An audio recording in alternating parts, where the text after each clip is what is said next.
시간이 되었으므로 다 함께 일어서셔서 사순절 네 번째 주일 예배를 하나님 앞에 드리겠습니다. 다 함께 묵도하겠습니다.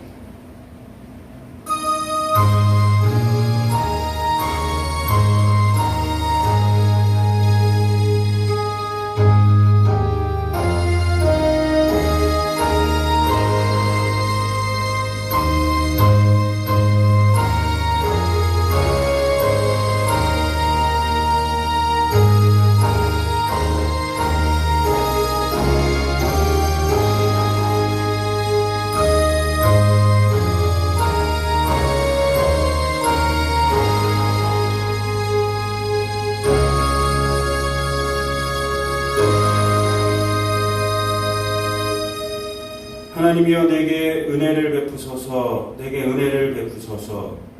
내 영혼이 주께로 피하되 주의 날개 그늘 아래에서 이 재앙들이 지나가까지 피하리이다. 내가 지존하신 하나님께 부르짖으며 곧 나를 위하여 모든 것을 이루시는 하나님께로다. 그가 하늘에서 보내사 나를 삼키려 하는 자의 비방에서 나를 구원하실지라. 하나님 그의 인자와 진리를 보내시리로다. 내 영혼이 사자들 가운데에서 살며 내가 불사르는 자들 중에 누웠으니 곧 사람의 아들들 중에라. 그들의 이는 창과 화살이요 그들의 혀는 날카로운 칼 같도다. 하나님이여 주는 하늘 위에 높이 들리시며 주의 영광이 온 세계 위에 높아지기를 원하나이다. 아멘. 사랑과 은혜가 풍성하신 아버지 하나님, 하나님의 은혜를 사모하는 마음으로 또한 가정에서 이렇게 교회에서 가난한 심령을 가지고 하나님 앞에 예배를 드립니다. 세상에 여러 가지 힘든 일이 있고 코로나19로 인하여서 여러 가지 혼돈된 세상이지만 하나님 앞에 은혜를 바라며 하나님의 자비를 바라며 하나님 앞에 모인 우리 모든 성도들의 예배를 받아주시고 하나님의 위로가 하나님의 은혜가 넘치는 귀한 이 예배 시간, 하나님의 영광이 드러나는 귀한 이 예배 시간 되게 하여 주옵소서. 감사드리며 이 모든 말씀 우리를 구원하신 우리 구주 예수 그리스도의 이름으로 기도드리옵나이다. 아멘. 찬송가 35장 다 함께 찬양하겠습니다.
찬송하여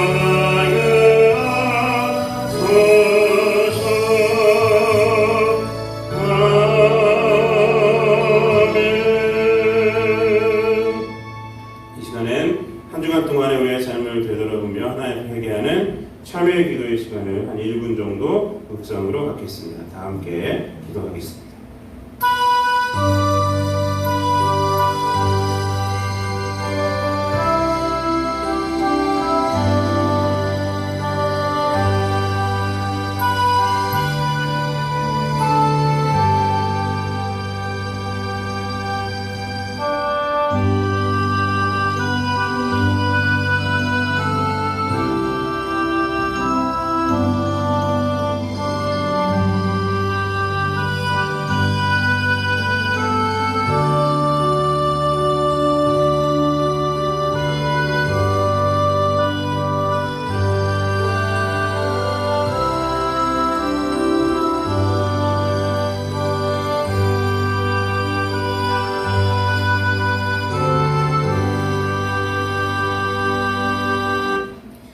하나님의 말씀입니다. 다 같이 아멘으로 화답하여 주시기 바랍니다. 그러므로 이제 그리스도 예수 안에 있는 자에게는 결코 정죄함이 없나니 이는 그리스도 예수 안에 있는 생명의 성령의 법이 죄와 사망의 법에서 너를 해방하였음이라. 아멘. 사도신경으로 우리들의 신앙을 고백하겠습니다. 나는 전능하신 아버지 하나님 천지의 창조주를 믿습니다. 나는 그의 유일하신 아들 우리 주 예수 그리스도를 믿습니다. 그는 성령으로 잉태되어 동정녀 마리아에게서 나시고 본디오 빌라도에게 고난을 받아 십자가에 못 박혀 죽으시고 장사된 지 사흘 만에 죽은 자 가운데에서 다시 살아나셨으며 하늘에 오르시어 전능하신 아버지 하나님 우편에 앉아 계시다가 거기로부터 살아있는 자와 죽은 자를 심판하러 오십니다. 나는 성령을 믿으며 거룩한 공교회와 성도의 교제와 죄를 용서하는 것과 몸의 부활과 영생을 믿습니다. 아멘. 함께 자리에 앉으셔서 교동문 제127번 사순절 네 번째를 다 함께 교독하겠습니다.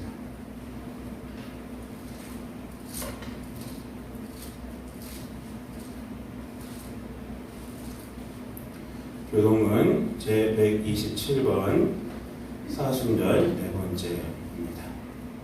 다 찾으신 줄 알고 다 함께 교독하겠습니다. 여호와를 자기 하나님으로 삼은 나라 곧 하나님의 기업으로 선택된 백성은 복이 있도다.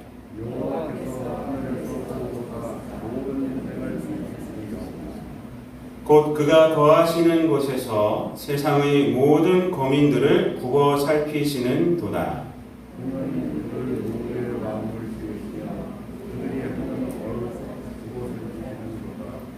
많은 군대로 구원 얻은 왕이 없으며 용사가 힘이 세어도 스스로 구원하지 못하는 도다.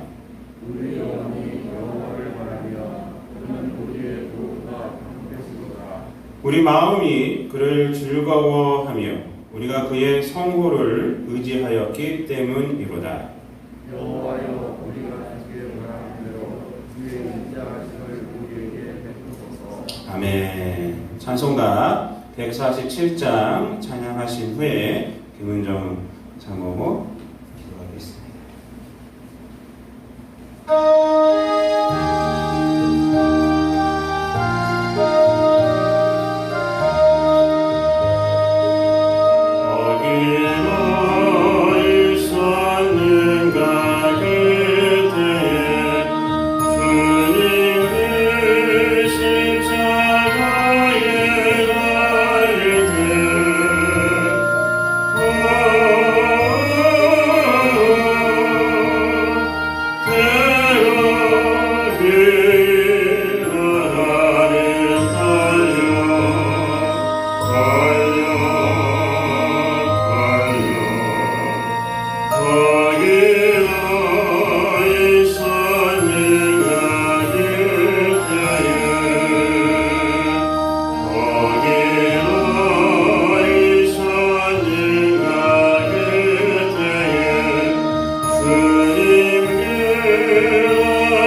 은혜가 풍성하신 주님, 오늘도 거룩한 구별된 주일을 맞이하여 주의 백성들 주 앞에 예배로 영광과 감사와 찬양을 올려드립니다.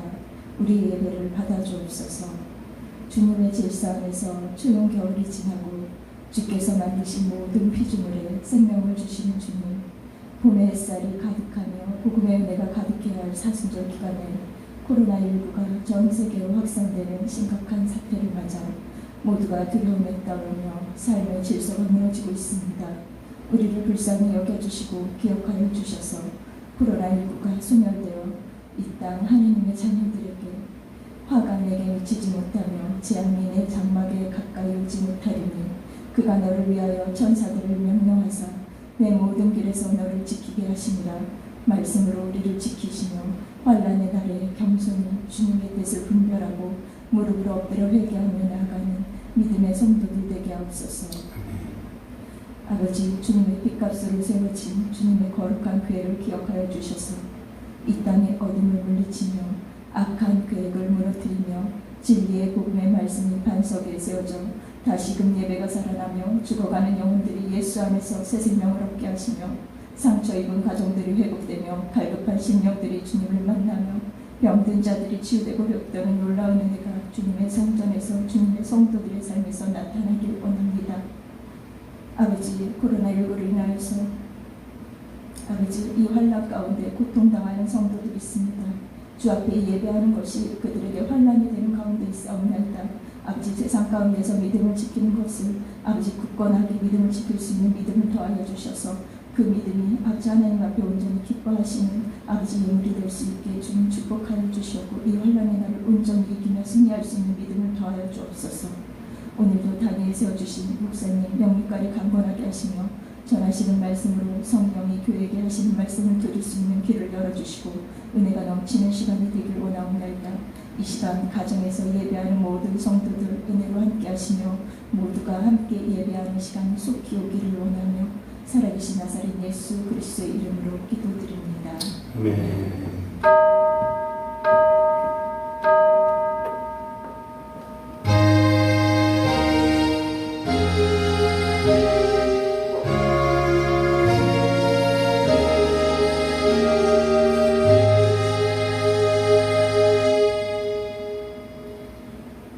교회 소식 알려드리도록 하겠습니다.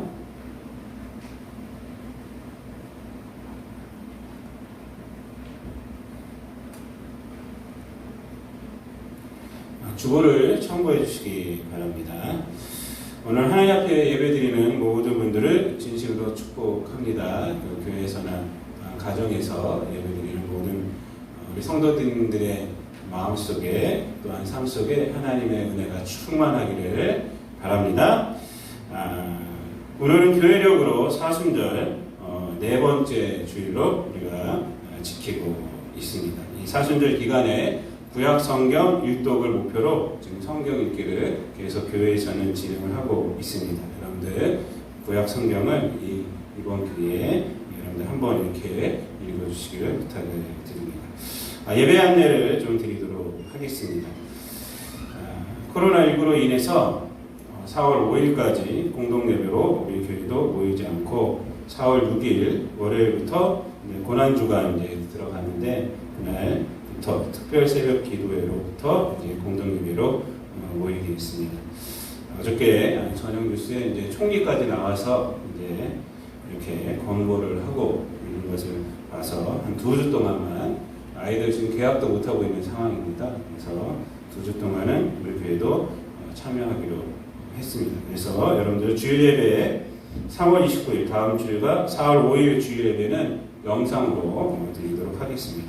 일부 예배는 영상 녹화를 위해서 우리 교육자들과 함께 드립니다. 그래서 난 영상 예배가 너무나도 힘들다라고 생각되시는 분들은 그 시간에 나와도 괜찮습니다. 수요 예배도 지금까지 한 것처럼 제가 예배서를 수요일날 오전에 올리겠습니다. 그래서 그거 가지고 수요 예배는 가정 예배로 드리시고 새벽 예배도 했었는데 그때까지는 4월 5일까지 새벽 예배 금요 기도회도 개인 기도로 대신하여 주시기 바랍니다. 바랍니다. 그래서 교회는 온전하게 이제 문을 이제 좀 이렇게 닫고, 그리고 이제 우리도 이제 코로나19 확산 방지에 대해서 우리가 기도하는 마음으로 우리가 자발적으로 우리가 사회적 거리두기를 참여하겠습니다. 고난주간 4월 6일 월요일부터입니다. 그래서 그 월요일부터인데 고난주간 안내가 있습니다. 특별새벽기도회가 진행이 됩니다. 그리고 성금요예배가 4월 10일 날 저녁 8시 본당에서 있고요. 4월 11일 토요일 날에는 교회 대청소, 그 다음 날이 부활절이기 때문에 교회 대청소가 오전 10시부터 있겠습니다. 부활주일 예배가 4월 12일 날 있고요. 그날 세례식이 있고 성찬 예식이 그날 있겠습니다.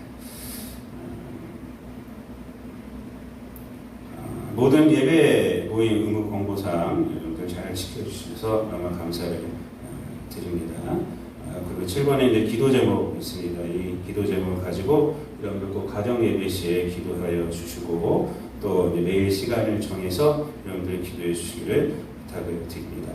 새벽 예배 때 이제 못 나오신 분들은 지금 아침 묵상이라고 보내드리고 있는데, 그건 계속해서 제가 아침에 보내드리도록 하겠습니다. 그것으로 여러분들 개인 기도를 대신하여 주시기를 바랍니다. 오늘 우리에게 주시는 하나님 말씀 보겠습니다.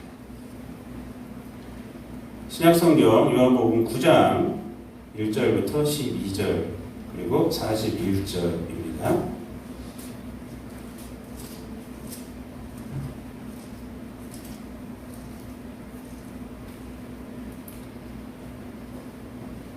요한복음 9장 1절부터 12절 그리고 41절입니다. 페이지가 잘못 나왔는데 161페이지입니다. 신약 페이지로 161페이지에 있습니다.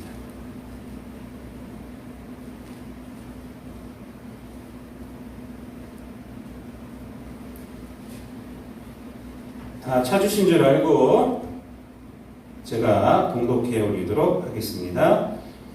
예수께서 길을 가실 때에 날 때부터 맹인된 사람을 보신지라. 제자들이 물어 이르되 랍비여, 이 사람이 맹인으로 난 것이 누구의 죄로 인함이니이까? 자기니이까 그의 부모니이까?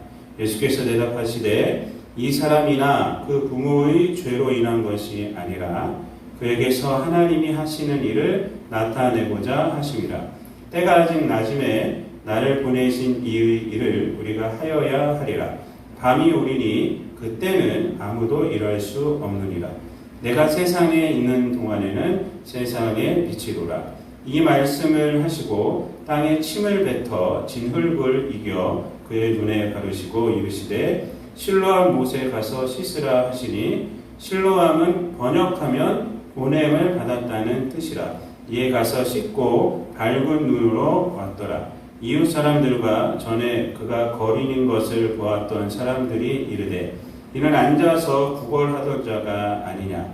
어떤 사람은 그 사람이라 하며 어떤 사람은 아니라 그와 비슷하다 하거늘 자기 말은 내가 그러하니 그들이 묻되 그러면 내 눈이 어떻게 떠졌느냐. 대답하되 예수라 하는 그 사람이 진흙을 이겨 내 눈에 바르고 나더러 실로암에 가서 씻으라 하기에 가서 씻었더니 보게 되었노라. 그들이 이르되 그가 어디 있느냐. 이르되 알지 못하노라 하니라. 41절입니다. 41절은 다 함께 한번 읽겠습니다. 시작. 예수께서 이르시되 너희가 맹인이 되었더라면 죄가 없으려니와 본다고 하니 너희 죄가 그대로 있느니라. 아멘. 이 말씀을 가지고 세상의 빛 예수 그리스도라는 제목으로 함께 은혜를 나누도록 하겠습니다. 한번 따라해 보시기 바랍니다. 세상의 빛 예수 그리스도. 오늘 본문 말씀은 우리가 잘 알고 있는 말씀 중에 하나입니다. 실로암. 여러분들 실로암 복음성가도 있지 않습니까? 실로암이라는 연못가에서 이제 있었던 그 나면서 맹인된 자를 예수님께서 이제 고쳐주신 사건이 있는 그러한 이적, 그러한 표적이 있는 그러한 장입니다. 오늘 이제 본문 말씀은 보면은 이제 그 나면서 맹인, 앞을 못 보는 사람이죠. 나면서 맹인된 자가 있었는데 제자들이 이제 그 사람에 대해서 이렇게 물어봅니다. 무엇을 물어보면 이 사람이 맹인된 것이 누구의 죄로 인함입니까? 그래서 부모의 죄입니까? 이 사람의 죄입니까? 라고 이렇게 물어보고 있어요. 이때 당시에 사람들이 생각하고 있었던 것이 오늘날 우리 사람들도 생각하고 있지만 어떤 큰 문제가 터진다거나 뭐 자기에게 어떤 뭐 장애가 있다거나 이렇게 하면 이건 죄의 결과다라고 생각하는 그러한 생각들이 있었어요. 뭐 요즘도 그런 생각들이 없지 않아 있습니다. 그래서 누구의 죄로 인함입니까? 라고 제자들이 예수님께 묻습니다. 이것은 뭐냐면 심판을 이 사람은 받은 거예요. 죄로 인해서. 이미 심판을 받은 것이 이 맹인된 거란 겁니다. 근데 그 심판의 원인을 알고 싶다는 거예요. 원인. 근데 예수님은 제자들에게 무엇이라고 대답을 하시냐면 그에게서 하나님이 하시는 일을 나타내고자 하심이라 이런 말합니다. 이 말씀의 의미는 뭐냐면 신체적으로는 이 맹인이 보게 될 것이다 라는 그런 의미가 있겠지만 궁극적인 메시지는 뭐냐면 그는 구원을 받을 것이다 이런 메시지입니다. 하나님이 하시는 일을 나타낸다 라는 것은 그 의미예요. 제자들에게 있어서 이 사람의 맹인된 상태는 뭐냐면 이미 심판받은 상태일 뿐입니다. 그러나 예수님의 이 말씀은 이 사람은 맹인이기 때문에 오히려 하나님의 능력이 그에게 임할 것이다 라는 것입니다. 맹인이기 때문에 하나님의 능력이 임할 것이다. 그리고 나서 여러분들이 다 아시다시피 예수님께서 이 맹인의 눈을 뜨게 해주십니다. 실로암 가로 가서 씻어라. 침을 뱉어서 진흙을 이겨서 눈에다 이렇게 발라주시고 실로암 못에 가서 씻고 와라. 씻고 왔더니 눈이 보이는 거예요. 여러분, 이 말씀, 이 기적적인 사건을 통해서 요한복음 9장 전체에서 드러내고 있는 것은 뭐냐면 이 세상 사람들은 영적으로 맹인이라는 그러한 사실을 말씀해주고 있는 겁니다. 그런데 어떤 맹인이냐면요. 어떤 의미에서 맹인이냐면 자신이 맹인인 것을 깨닫지 못하는 점에서 맹인이다라는 것이에요. 자신이 맹인인 것을 깨닫지 못하다. 그래서 그걸 또 다른 말로 하면요. 자신이 죄인인 것을 깨닫지 못하는 의미에서 맹인이다라는 것이에요. 그런데 이 맹인은 자신이 맹인된 것을 알고 있었기 때문에 고침을 받은 거예요. 그것이 비교가 됩니다. 여러분, 이 요한복음 9장 전체에서는요. 그래서 사람들의 그 맹인됨에 대해서 한 가지씩 이렇게 드러나고 있어요. 여러분, 이 제자들도 맹인됨에 대해서 이 예수님과의 대화 속에서 드러나고 있습니다. 무엇이 맹인됨이냐면요. 제자들에게 있어서는 예수님을 보지를 못하는 거예요. 예수님을 통해서 그리고 이 사람을 보지를 못하는 것입니다. 지금까지 이 제자들은 이 앞서서 보면요. 어떤 기적들을 그 예수님을 통해서 체험을 했냐면 요한복음에 보면은 그 2장에서는 가나의 혼인잔치, 물로 포도주를 만드는 기적이 있었고요. 그리고 또 요한복음 6장에서는 어떤 기적이 있습니까? 우리가 잘 알고 있는 오병이어의 기적이 있어요. 물론 그 앞에서도 있죠. 요한복음 5장에 가면 38년 된 병자를 고치는 것도 있고요. 그러니까 이 제자들은요. 이 예수님의 이러한 능력들을 이미 체험하고 있습니다. 바로 앞서서는 오병이어의 기적도 체험을 하고. 그럼에도 불구하고 지금 예수님을 보지를 못하고 예수님을 통해서 이 사람을 보지 못하고 고작 한다는 질문이 뭐예요? 누구의 죄 때문입니까? 이렇게 물어보고 있다. 한다는 질문이 뭐냐면 자기들의 지적인 호기심을 해결해 주세요. 이거예요. 저는 그것이 궁금해요. 예수님께서 그러한 기적을 행하신 분이라면, 예수님을 봤다면, 예수를 통해서 이 사람을 봤다면 어떤 질문을 해야 될까요? 예수님, 이 사람 눈 예수님 뜨게 해줄 수 있으시죠? 이 사람 너무 불쌍하지 않습니까? 이렇게 질문해야 되지 않을까요? 예수님을 봤다면, 예수를 통해서 이 사람을 본다면.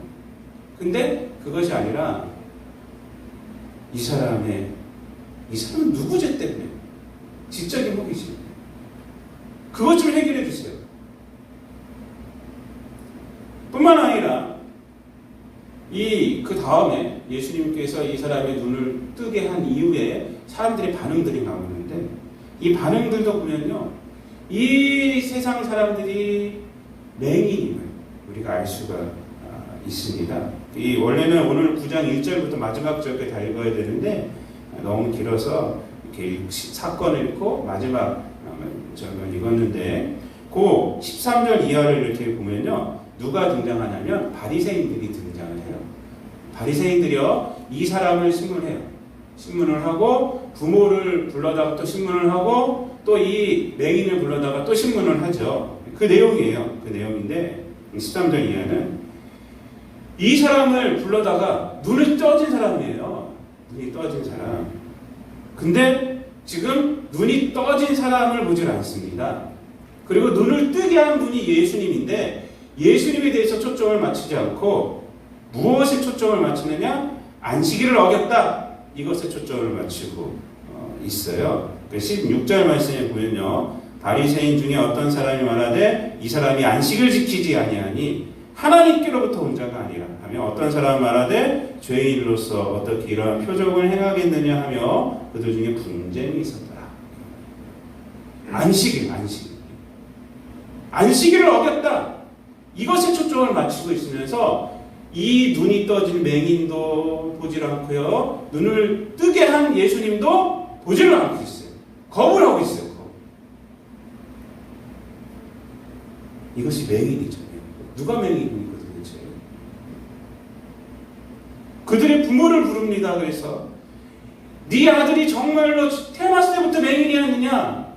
이걸 물어봐요. 그러니까 이 부모가 하는 말이 맞습니다. 이렇게 말을 해요. 20절 말씀에 그 부모가 대답하여 이르되 이 사람이 누구 우리 아들인 것과 맹인으로 난 것은 아나이다. 근데 이 부모도요, 뭐라고 대답을 하냐면요, 자기 아들이 눈을 떴으면 예수님이 뜨게 해줬네요. 예수님이 메시아네 이렇게 말해야 되는데 그렇지 않습니다. 그에게 물어보세요. 그에게. 21절, 22절 말씀을 보면요, 그러나 지금 어떻게 해서 보는지 또는 누가 그 눈을 뜨게 하였는지 우리는 알지 못하나이다. 그에게 물어보소서. 그가 장성하였으니 자기 일을 말하리이다. 22절에 그 부모가 이렇게 말한 것은 이미 유대인들이 누구든지 예수를 그리스도로 시인하는 자는 출교하기로 결의하였으므로 그들을 무서워함이라. 이렇게 말합니다. 이 세상의 두려움으로, 바리새인들을 향한 두려움으로 예수님을 인정을 못하는 거예요. 자기 말로 고백을 못하는 것입니다. 세상의 두려움 때문에 이 부모는 예수님을 보지 못하고 있어요. 예수님을 인정하지 못하고 있어요. 세상의 두려움 때문에 맹인됨을 우리가 알 수가 있는 대목입니다. 그래서 이 바리새인들은 또 이 눈을 뜬 맹인을 부르죠. 당사자를 부릅니다. 이 당사자는요, 이 선지자입니다 라고 말해요. 왜? 자기가 체험했으니까. 그런데 이 바리새인들이 뭐라고 그러냐면요, 34절 말씀에 이런 얘기를 해요. 그들이 대답하여 이르되 네가 온전히 죄 가운데서 나서 우리를 가르치느냐 하고 이에 쫓아내어 보내니라 라고 말을 합니다. 눈이 떠진 사람이 거기 있어요. 그 사람이 예수님을 인정하고 있어요. 그럼에도 불구하고 뭐라고 하냐면요, 네가 죄 가운데 태어나서 우리를 가르치느냐 이렇게 말하고 있습니다. 인정을 안 해요. 인정. 그냥 자기들의 생각, 자기들의 판단에 너는 살아야 돼. 이거예요. 너는 죄 가운데 태어나는 사람이잖아. 내가 너를 그렇게 규명을 했어. 자기들의 생각 속에서 있기 때문에 이 사람도 인정할 수 없고요. 예수님도 인정하지 않고 있음을 알 수가 있습니다. 정죄만 있는 거예요. 정죄만. 이것이 바로 맹인된 사람들을 말하고 있는 거예요. 주님을 보지 못하고 주님의 행한 일을 인정하지 못하는 그런 의미에서 세상은 맹인이라는 것입니다.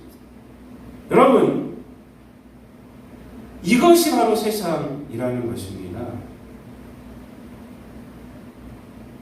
영적으로 맹인인 상태에 있는 자들이 본다고 하면서 살아가는 것이 바로 세상이라는 거예요. 영적으로 맹인된 사람들이요. 본다고 하면서. 그래서 그 안에서의 논리가 있을 뿐이에요. 맹인들끼리의 논리, 맹인들끼리의 권력, 그리고 그 안에서의 두려움. 그러나 그 논리는 죄의 논리고요. 그 권력은 죄의 권력이고요. 그 두려움은 죄의 두려움이에요. 죄에 매여 있는 두려움입니다. 이렇게 세상은 본다고 하니까 실제는 뭐냐면 죄끼리의 싸움이에요. 맹인끼리의 싸움. 그렇기 때문에 세상은 맹인이기 때문에 답은 없고요. 처절함만 있는 거예요. 처절함. 인생에서는요, 다 처절함만 있어요. 다 처절함. 여러분, 세상의 싸움이요, 선하고 악하고의 싸움인 것 같아요. 세상에 우리들의 싸움이요, 선과 악의 싸움인 것 같습니까? 인간들의 싸움이요, 천만의 말씀이에요. 악하고 덜 악하고의 싸움이에요. 사실은. 누군가 정치인을 뽑는데 뽑을 사람이 없어요 라고 말했죠. 그랬더니 어떤 사람이 하는 말 아니에요. 그래도 좀 덜 나쁜 사람을 뽑는 것이 선거입니다. 이렇게 얘기합니다. 좀 덜 나쁜 사람을 골라서 뽑는 것이 선거입니다. 여러분, 슬픈 말이죠. 그런데 정말 세상을 잘 보고 있는 거예요. 정말 세상을 잘 보고 있는 것입니다. 제자들하고 바리새인들하고도요, 별 큰 차이가 없는 것입니다. 사실은요. 제자들은 누구의 죄 때문입니까? 부모의 죄 때문입니까? 이 사람의 죄 때문입니까? 라고 말하고 있어요. 바리새인들은 뭐라고 말하고 있어요? 34절에서 죄 가운데 태어났다 라고 이렇게 말을 하고 있어요. 제자들이 바리새인들보다 강도가 조금 덜하죠. 강도가 조금 더 약하죠. 하지만 이 사람 입장에서는요, 똑같은 거죠. 바리새인들은 너 죄 가운데 태어났어 이렇게 말하지만 이 제자들은 누구의 죄 때문입니까? 부모의 죄입니까? 이 사람의 죄입니까? 그래서 부모의 죄 때문에 피해자가 될 수도 있다라고 말할 수 있는, 그러나 결국 똑같은 거예요. 결국 똑같은 거예요. 좀 강도가 조금 약할 뿐입니다.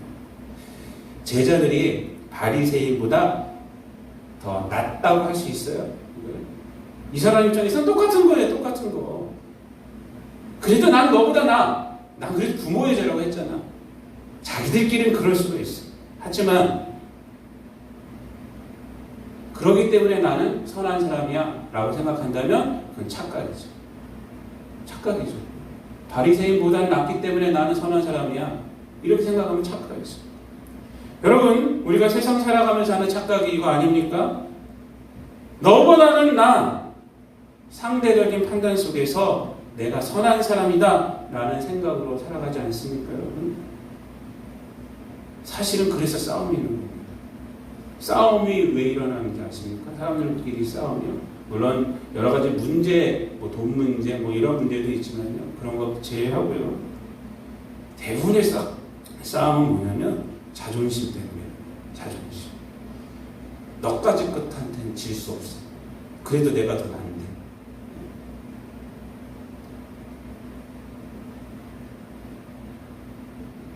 여러분, 세상에서는요, 이것만 할 수 있는 거예요. 이거. 비교, 의. 비교해서 내가 너보다 좀 나아. 이것만 할 수 있는 거예요. 근데 그것이 선이 아니란 말입니다. 그것이 선이 아니에요. 그러고 나서 내가 선한 사람이라 착각하고 있다는 거예요. 맹인들끼리 싸우고 있는 거예요, 세상은. 여러분, 기독교 신앙의 위대함이 뭔지 아십니까? 바로 이것을 벗어나는 데. 이것을 벗어나는 데. 기독교 신앙은 예수 그리스도의 십자가에서 출발하지 않습니까? 예수 그리스도의 십자가가 무엇입니까? 나를 위해 죽으셨다는 거예요. 나를 위해 죽으셨다. 우리는 그것을 고백하며 그것을 믿지 않습니까? 나를 위해 죽으셨다는 것이 무엇을 인정하는 거예요? 내가 죄인됨을 인정하는 거잖아요. 내가 맹인됨을 인정하는 거잖아요. 나가 죄인이기 때문에 주님께서 대신 죽으셨어요. 이것이 우리 신앙의 출발 아닙니까? 교회에서 기독교 신앙을 정말 모르는 사람들 행하는 것이 뭐냐면 신앙이 좋다고 싸우는 거예요. 내가 맞다고 싸우는 거예요. 이건 정말 신앙의 무식함을 나타내는 거예요.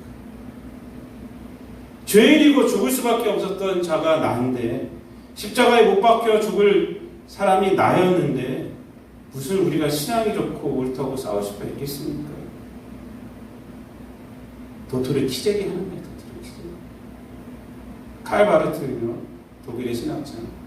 칼 바르트는 이런 얘기를 했어요. 우리가 언제나 그리스도의 삶에서 초신자일 수밖에 없다. 이렇게 말해요. 우리는 그리스도인의 삶에서 언제나 초신자일 수밖에 없다. 칼 바르트가 이런 얘기를 해요. 여러분, 그리스도인은요, 십자가에서 멀리 갈 때 위험한 거예요. 그리스도인은 늘 십자가에 붙어 있어야 돼요. 아기가 엄마에게 붙어 있어야 살 수가 있는 거 아닙니까? 우리는 십자가에 붙어 있어야 돼요. 십자가를 벗어나면 부활도 없습니다. 부활은 십자가에서 있는 거 아닙니까? 여러분, 초신자 때 눈물이 많아요. 주님을 처음 만났을 때 눈물이 많아요. 뭔지 아십니까? 죄인인지 알기 때문에. 저도 주님을 만났을 때요, 얼마나 눈물이 나는지 모르겠어요. 지금도 눈물이 많긴 하죠. 성경만 보면, 예배만 드리면 눈물이 나요. 여러분, 신앙이 좋다는 것은요, 내가 죄인인지를 깨닫고 있는 거예요. 내가 죄인인지를 깨닫고 있는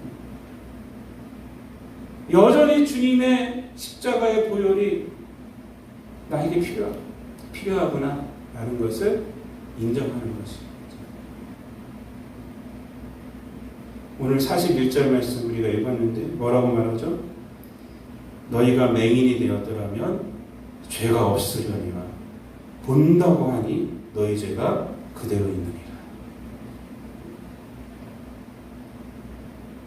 결국 오늘 전체 말씀은요, 눈먼 자와 보는 자들 사이의 구별이 아니라 자신이 소경임에도 소경임을 모르는 자들과 소경임을 아는 자들, 그 사이의 구별이 사실입니다. 그렇다면 답은 무엇입니까? 오늘 본 말씀, 인간에게 답이 없어요. 답이 없어요. 주님은 제자들의 질문에 3절부터 5절까지 이렇게 말합니다. 예수께서 대답하시되 이 사람이나 그 부모의 죄로 인한 것이 아니라 그에게서 하나님이 하시는 일을 나타내고자 하심이라. 때가 아직 낮음에 나를 보내신 이 일을 우리가 하여야 밤이 오리니 그때는 아무도 일할 수 없느니라. 내가 세상에 있는 동안에는 세상의 빛이로라. 여러분, 이 말씀에 참 메시지가 있습니다. 우리가 이 말씀 속에서, 이 기적 사건 속에서 많이 놓치고 있는 것은 뭐냐면, 여기서 우리가 교훈을 이끌어내려고만 한다는 것입니다. 그냥 어떤 지적인 호기심만 만족하려고 하려는 것입니다. 물론 그것이 나쁜 것은 아니지만, 여러분, 그것은 복음이 아닙니다. 나의 지적인 호기심을 해결하고 어떤 선한 윤리적인 그러한 교훈을 우리가 알게 되는 것도 그건 뭐 나쁜 건 아니죠.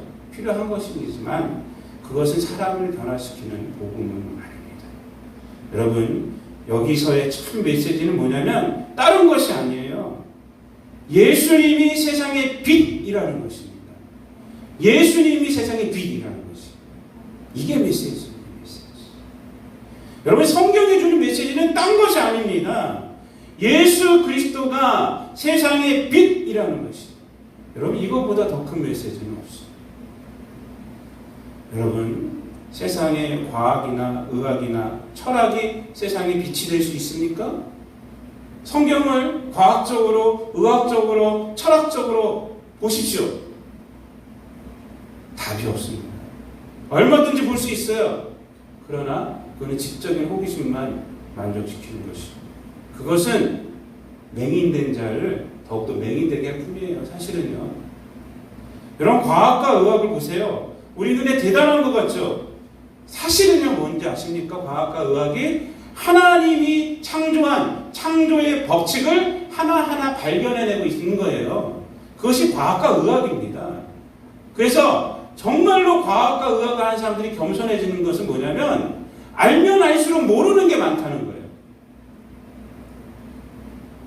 정말 잘 모르는 사람들이 하나 발견해놓고 내가 다 한 것처럼 생각하죠. 하지만 알면 알수록 모르는 게 더 많아져요. 모르는 게. 하나님이 창조하신 창조의 법칙을 발견해놓고 인간은 그런데 교만해집니다. 바벨탑을 쌓고 있어요. 하나님 만나러 가야지. 그러나 그 과학과 의학이 어떻습니까? 코로나19 바이러스 해결할 수가 없어요. 속수무 체계해지고 결국 이것을 이길 하나님의 법칙을 발견해요. 백신, 이것도 너무 어렵지 않습니까? 하나님이 주신 법칙을 발견해야지 이 코로나19도 해결할 수 있어요. 그냥 과학과 의학이 그냥 하는 것입니다. 그래서 우리가 기도해야 하는 것입니다. 하나님, 우리 불쌍히 여겨주시고 빨리 백신도 개발되고 치료제도 개발되고 해주세요. 그리고 우리 인간의 몸에서 해결할 수 있는 거예요. 우리 인간의 몸에서. 우리 박혜수 권사님 어제 새벽에 연락이 왔어요.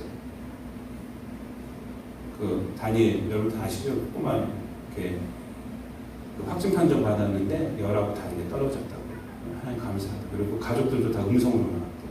그래서 뭐 그 미국에서는 기적이다 막 이러고 있다고. 다음 주 월요일 날 한 번 더 검사 받는다고 하더라고요. 믿을 수가 없어서 다시 검사 받는 거예요. 아이들하고 같이 있었는데. 여러분, 코로나19 바이러스 걸리면 다 뭐 생명 이런 거 아니잖아요. 우리 인간의 몸에서 다 해결하는 거예요. 면역력이라는 것이. 하나님이 그런 게 주셨어요. 철학이요? 인간의 근본적인 질문을 던지고 나름대로 그 답을 내리는 것이 철학이라는 것이에요. 그런데 그 답은요, 시대마다 주장하는 것이 틀립니다. 왜냐하면 인간을 뛰어넘을 수가 없기 때문에. 인간의 사고 자체가 인간이라는 한계, 자기라는 한계를 뛰어넘을 수가 없어요. 그게 철학이에요. 신학은 그것을 뛰어넘는 거예요. 뛰어넘는 거예요. 거기서부터 출발하는 게 신학이에요. 철학은 인간이 막 발견해내려고 하는 거예요. 데카르트가요, 고깃도 에로스, 여러분들 제가 좀 유식한 언어 했는데 나는 생각한다. 나는 고러나는 존재한다. 이 말 아시죠? 데카르트가 한 말입니다. 합리론자예요. 합리론자. 무슨 얘기냐면 세상을 다 의심했어요. 이것도 의심하고 저것도 의심하고 다 자기 생각으로 다 의심하는 거예요. 의심하면서 논리적으로 막 접근하는 거예요. 근데 의심할 수 없는 것이 하나 있던 거예요. 의심하다 보니까. 뭘 의심할 수 없어요? 의심하고 있는 자기 자신을 의심할 수가 없어요. 그래서 나는 생각한다. 고로 나는 존재한다. 라는 유명한 말이 나온 거예요. 고깃도 에로스. 무슨 얘기냐면요. 이것이 합리주의인데 이성이 최고라는 거예요. 그런데 이성은 뭐냐면 인간을 뛰어넘을 수가 없어요. 자기 한계에 인간 한계. 그래서 자기는 의심할 수가 없어요. 하여튼 그래서 세상 가운데서는 다른 것이 아니라 인간의 이상이 최고다. 이성이 최고. 근데 이성의 이러한 대두는 무엇으로 끝났습니까? 1차 세계대전. 2차 세계대전이 비극으로 역사를 보면 끝나버리는 거예요. 1차 세계대전, 2차 세계대전이 끝나고 사람들이 반성하기 시작합니다. 인간이 무엇인가? 이렇게 잔인한 거예요. 철학은 질문은 있지만 답이 없습니다. 그래서 철학이라는 것은요, 평안한 시대가 되면요, 두 갈래로 나갑니다. 하나는 회의주의로 나가고요. 회의주의. 편안한 시대는 회의주의. 그래서 자살이 많아지는 거예요. 그리고 또 하나는 뭐냐면 쾌락주의로 나갑니다. 쾌락주의. 이 세상 내 쾌락이 최고지. 내가 최고지. 쾌락주의 안에 자기 이기주의가 있는 거예요. 자기 이기주의. 오늘날 지배하는 철학 사조가 이 두 가지입니다. 허무주의와 쾌락주의. 편안한 시대입니다. 여러분, 과학이나 의학이나 철학은요, 이 세상을 구하는 빛이 될 수가 없고요, 사람의 눈을 뜨게 하는 영적인 구원을 주는 빛이 될 수 없습니다. 오직 예수 그리스도만이 세상의 빛이 되십니다. 예수 그리스도를 통해서 볼 때 이 맹인을 제대로 볼 수가 있는 것이에요. 예수 그리스도를 통해서 볼 때 나를 제대로 볼 수 있는 것입니다.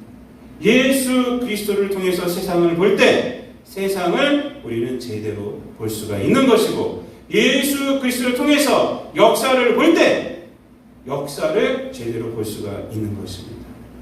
예수 그리스도를 통해서 현재 코로나19 상황도 우리가 볼 때 우리가 무엇이 중요한지를 알 수가 있어요.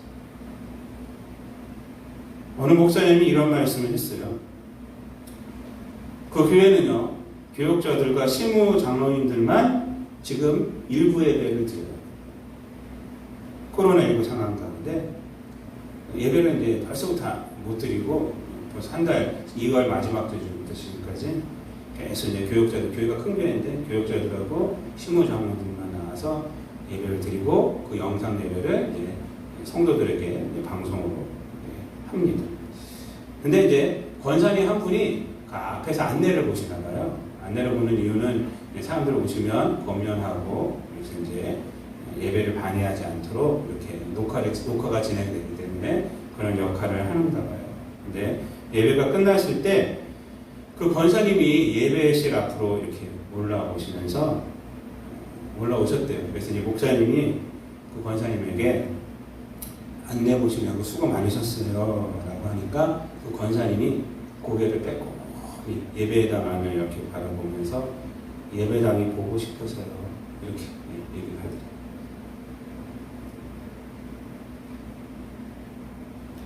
목사님이 이제 이 권사님 얘기를 수필에 이렇게 적으신 거예요. 몇 주 동안 예배를 못 드리니까 예배당이 너무 보고 싶어요. 얼마 전에 우리 진범성 원로 목사님도 지난주는 예배를 드렸지만 두 주 우리도 예배를 쉬었잖아요. 정부의 권고 때문에 오셨더라고요. 예배당 보고 싶다가 오셔가지고 이렇게 와서 기도하고 가셨어요. 성도들은 그렇죠. 그러면서 목사님, 이 권사님 얘기를 수필에 이제 제목 잡아서 적으면서 스스로 예배를 삼가고 있는 이 낯설은 이러한 때를 통해서 예배를 사모하는 마음이 생기고 그동안 예배를 마음껏 드릴 수 있음에 감사한 마음이 생긴다면 코로나19로 인하여 잃은 것보다도 얻는 것이 더 소중한 시간이 될 수도 있을 것이다 라는 이런 얘기를 했습니다. 여러분, 우리 교회도 안타깝지만 오늘도 영상 예배와 공동 예배로 나누어 드리고 있고요. 노약자분들, 또 몸이 아픈 분들, 또 어린아이들은 교회에 못 나오게 제가 권면을 했습니다. 또 다음 주부터 15일간은요, 이제 또 우리 교회도 공동 예배로 모이지를 않습니다.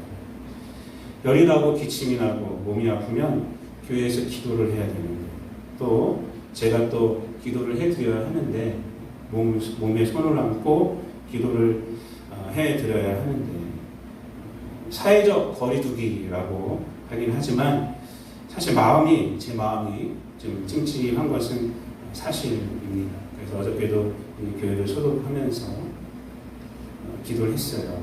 예배를 사모하며 마음을 졸이면서 하나님 앞에 나오는 성도들의 이 가난한 마음을 받아주세요. 또 가정에서 예배드리는 우리 성도들의 그 마음을 받아주세요. 이렇게 기도를 했습니다. 못 드리면 못 드리는 대로 예배를 사모하는 그러한 안타까운 마음이 있고요. 또 예배를 드리면 드리는 대로 또 아픔이 있는 것이요. 지금 현실입니다. 그러나 세상을 향한 안타까움과 하나님 앞에서 회개를 할 수 있음, 이 코로나19로 인해서 그렇게 그런 생산적인 것을 가질 수 있는 것은요, 어디서부터 오는 것일까요? 그것은 코로나19라는 상황을 그냥 전염병으로만 보는 것이 아니라 예수 그리스도를 통해서 보기 때문에 그래요. 예수 그리스도를 통해서 보니까 회개가 있는 것이고, 그 전에 있었던 하나님의 은혜가 그렇게 컸구나라는 것을 깨달을 수 있는 것이고요.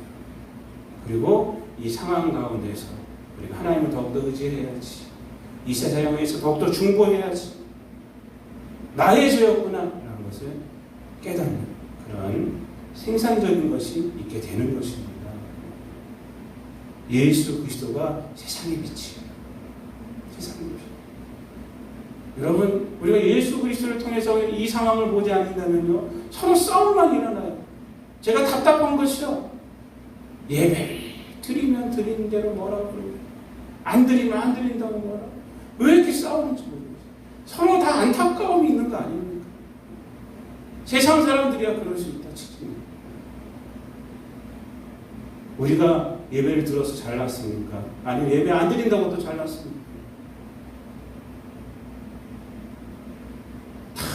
아직도 눈을 못 뜨고 있는 것 같아요. 눈을 못 뜨고 있는 것 같아요. 맹인들끼리 싸우는 것 같아요. 요한복음에서 예수님이 기적을 행하셨는데 이 기적을 뭐라고 하냐면 요한복음에서는 표적이라고 합니다. 표적. 표적이라는 것은 어떤 말이냐면요, 이적 그 자체로 끝나는 것이 아니라 무엇인가를 드러내는 수단이라고 해요. 이적은 무엇을 드러내는 것일까요? 이러한 이적들을 통해서 바로 예수님을 드러내는 거예요. 예수님이 세상의 빛이시다라는 것을 드러내는 것입니다. 알리는 것입니다.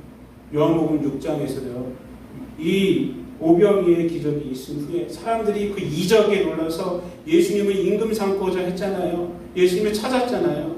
예수님 자기를 찾아온 사람들에게 막 뭐라고 그러죠? 왜 그럽니까? 너희들이 배가 불렀기 때문에 나를 찾은 것이지 표적 때문이 아니다. 배가 불렀기 때문에. 표적. 나를 발견해서가 아니다. 이 이적을 통해서 너희가 배가 불렀기 때문이지 이적을 통해서 나를 발견했기 때문이 아니잖아요. 그것을 뭐라고 하는 겁니다. 그러면서 내가 생명의 떡이다 라고 말하잖아요. 그 사람들에게는 예수님이 필요한 것이 아니라 이적만 필요했던 거예요. 이적만. 예수님은 그것을 지적하고 있는 것입니다. 여러분, 예수님을 보지 않고 세상에서 내가 본다 라고 하는 것은요, 아직 어둠 속에 있는 것입니다. 아직 맹인일 뿐이에요. 그래서 41절 말씀에 너희가 맹인이 되었더라면 죄가 없으려니와 본다고 하니 너희 죄가 그대로 있느니라. 이렇게 말씀한 겁니다. 덜 악한 것을 드러내며 선이라고 착각하는 그러한 세상에서 벗어나야 합니다. 덜 악하기 때문에 우리가 구원받을 수 있어요? 천만의 말씀입니다. 신앙이란 어떤 합리적인 것을 추구하는 것이 아닙니다. 이성적인 것을 추구하는 것이 아닙니다.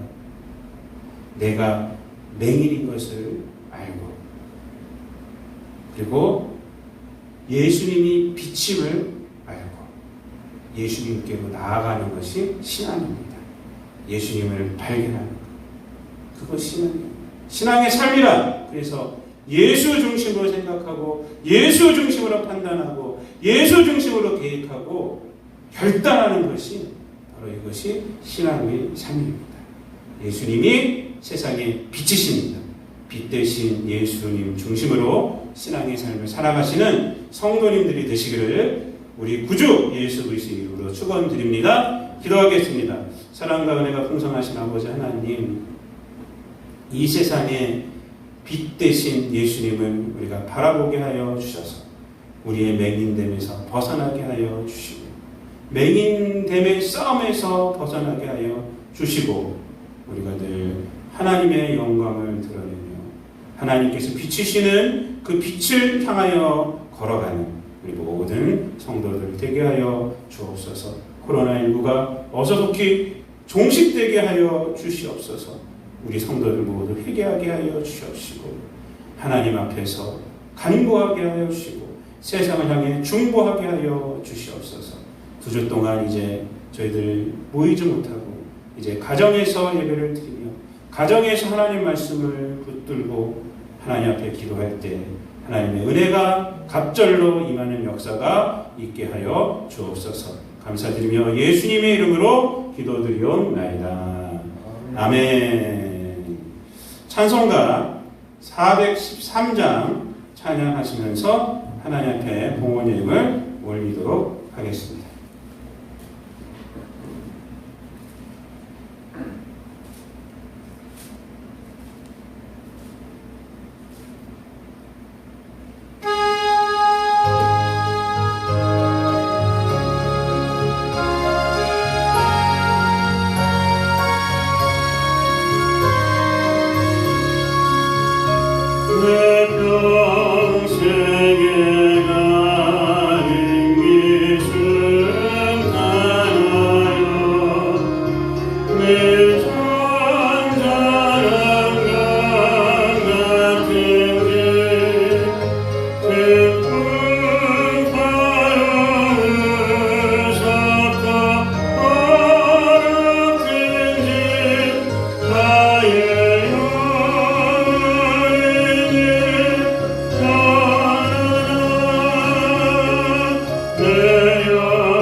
감사합니다. 오늘도 주님 앞으로 우리를 불러 모아 주셔서 가정에서 또한 이렇게 교회에서 하나님 앞에 예배드리게 하여 주심을 감사를 드립니다.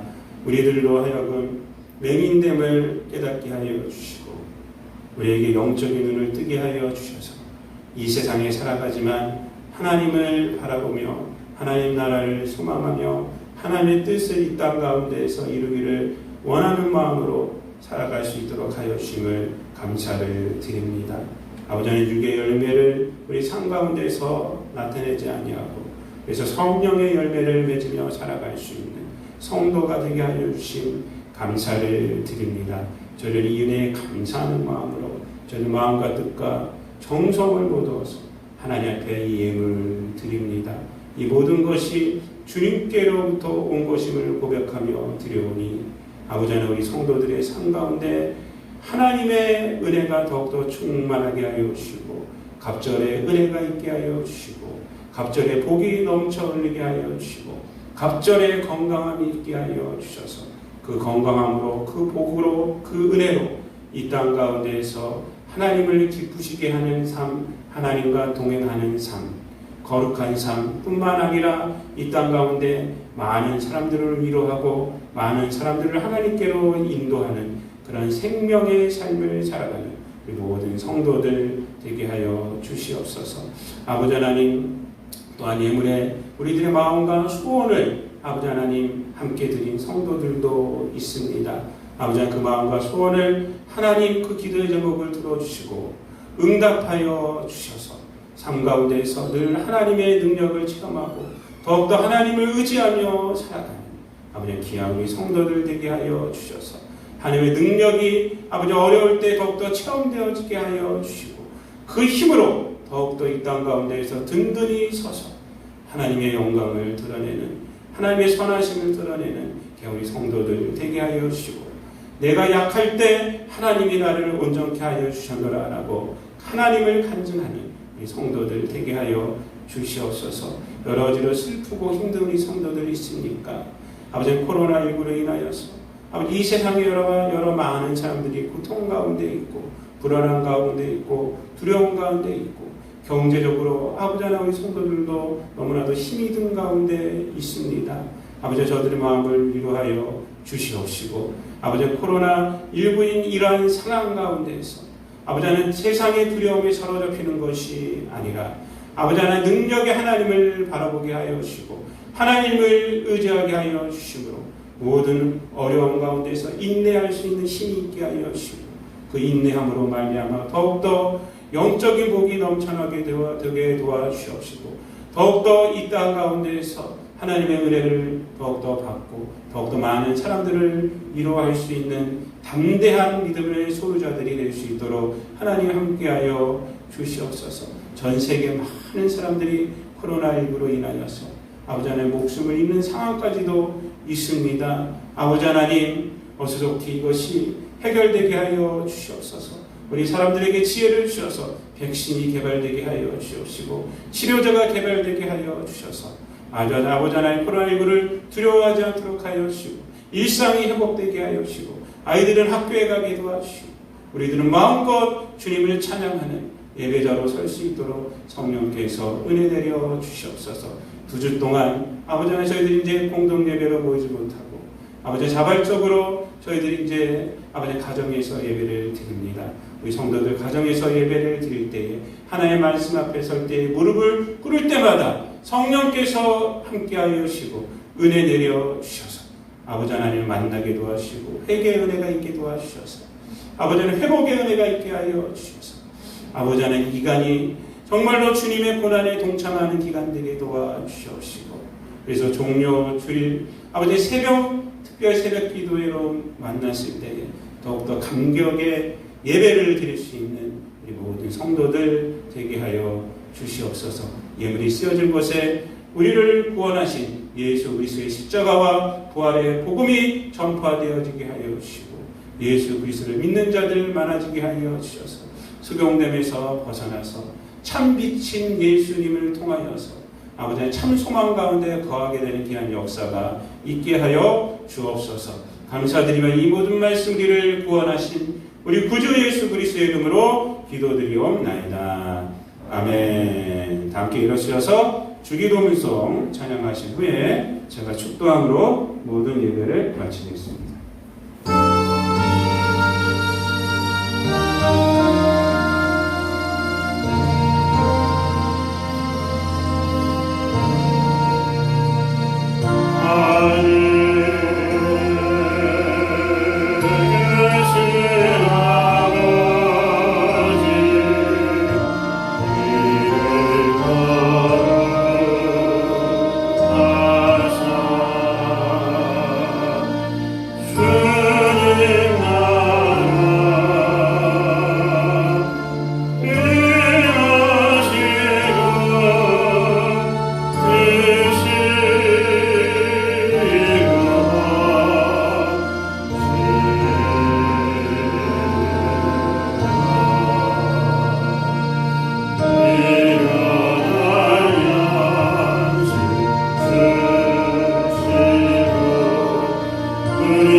지금은 부활이와 생명 되신 교회의 머리 되신 우리 구주 예수 그리스도의 은혜와 하나님 아버지의 무한하신 사랑하심과 성령님이 함께 하시고 교통하시고 선한 인도하심과 위로하심과 치유하심과 내주 충만하심 예수님이 세상의 빛이라 고백하며 예수 중심으로 세상을 바라보고 예수 중심으로 나를 바라보고 예수 중심으로 이 현재 코로나19 상황을 바라보며 하나님 앞에 엎드려 기도하며 회개하며 중보하며 살아가리라 다짐하는 우리 모든 성도들 머리 위와 저들의 가정과 일터와 자녀들 자손들 머리 위에 우리 교회와 이 땅 가운데서 주 예수 그리스도의 십자가와 부활의 복음을 전하는 모든 교회들 위해 사랑하는 우리 조국 대한민국과 저 북한 땅과 오늘도 머리 타고 계서 주의 복음을 들고 애쓰고 수고하는 모든 선교사들 머리 위에 또한 코로나19로 인하여서 고통받고 있는 모든 전 세계 사람들을 위해 지금부터 영원토록 함께 하시기를 간절히 축원하옵나이다. 아멘.